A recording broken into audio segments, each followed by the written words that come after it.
کے تعلق سے ایک بات یاد رکھیں، اس کا there must be a reason for fast، مقصد ہونا چاہیے۔ اپنے لیے روزہ رکھیں، دوسروں کے لیے روزہ رکھیں، اپنے قوم کے لیے روزہ رکھیں، whatever your focus is، بے مقصد روزہ جو ہے اس کا کوئی فائدہ نہیں۔ جیسے ہم نے دعا میں بھی یہ سیکھا کہ خدا ڈیٹیلڈ دعاؤں کا ڈیٹیلڈ جواب دیتا ہے۔ نہ صرف ہمیں خدا سے واضح دعائیں کرنی چاہیے بلکہ ڈیٹیلڈ دعائیں کرنی چاہیے۔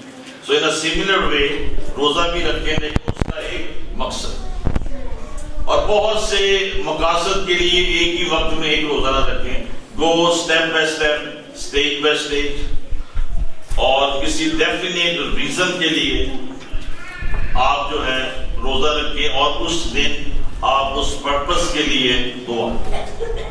آمین۔ تو اس میں ایک مقصد